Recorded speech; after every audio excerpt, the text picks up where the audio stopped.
I've had every single iPhone that Apple has released. I don't know if I'm ever going to stop buying iPhones. It's like one of those things that I can count on every year, something new being released. And it's like I upgrade my camera and I happen to get a new phone with it, even though the changes have been incremental. I mean, that's just how technology tends to evolve.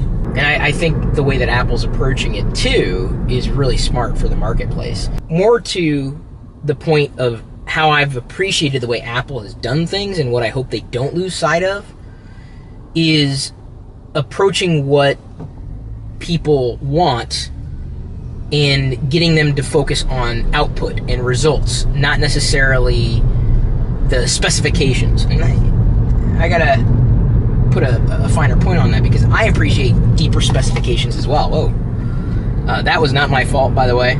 A car darted out because it realized that it needed to get into an exit lane. And I'd be talking to Diana anyway, hence the reason I'm recording this video. She said, oh, you should record a video, this is great. Yeah, I was. So you can thank my wife, who would not be my wife had it not been for a video I did on an earlier iPhone, so I guess I have the iPhone to thank for 3GS? us, whatever it was. I don't know. So, you know, they take, for example, the iPhone 5S.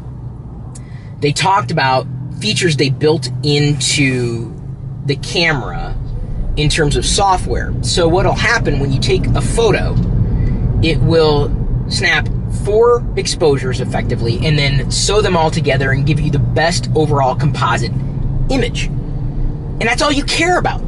Really? I mean, do you think, oh, I want to have the biggest megapixel image in the entire galaxy? Really? Why? I mean, you're going to share it on Instagram, so you're, or, you know, even Facebook, where they do a whole bunch of cropping and whatnot. Not unless you're into, like, printing and, you know, super high-end photography, it's not going to matter as much. And if you are, you probably have a DSLR. So what they're doing is they're taking features, best-in-class features from DSLRs, and bringing them into the phone that you probably have on you all the time. I know so many people who buy super expensive cameras and then leave them at home because they're too heavy. They don't want to lug them around. I don't blame them. I've done that in the past too. And I think, though, instead of focusing on, one of the things that I was hoping for was better optical image stabilization, also known as OIS, with still photos on the iPhone. And I really didn't hear much about that.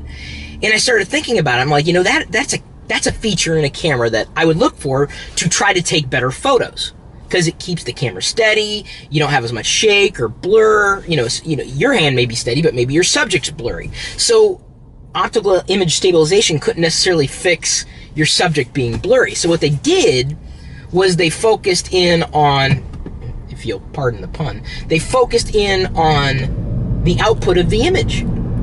So whether or not you have optical image stabilization with a software tweak, a modification, an application, you're just going to get a better photo. And that's what people care about. They care about having a better photo. They care about having that output. They don't care about what goes into it or how it's done.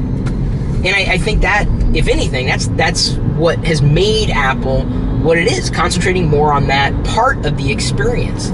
And really what has, I think, kept me hoping and wanting more from not just Apple, but any company. I mean, who would argue and say, I don't care about my output?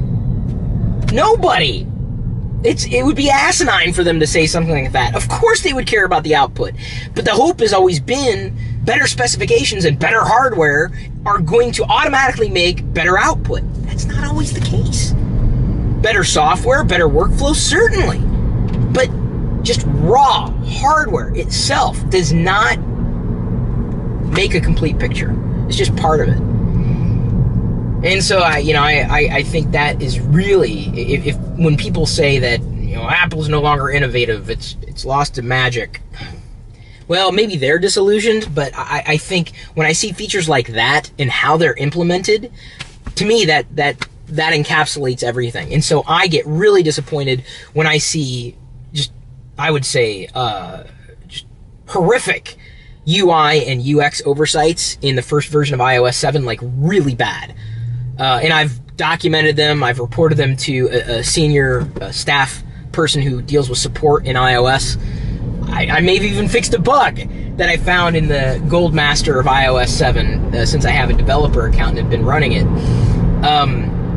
You know, that's why I care, because I want it to be a good experience for me. And I care about that as much as I would care about any particular company that was trying to create experiences. And that, though, is where the mark is. And that's why Apple's light years beyond where a lot of other companies are at this stage. I think you see bits and pieces of that type of implementation creeping up and surfacing sometimes from other companies, but that to me is what makes Apple Apple. It's attention to detail generally, but I can tell you this: I think Apple's attention to detail is slipping, and that, as their value in the marketplace, could get watered down real quick as more and more companies start paying attention to detail, if they do.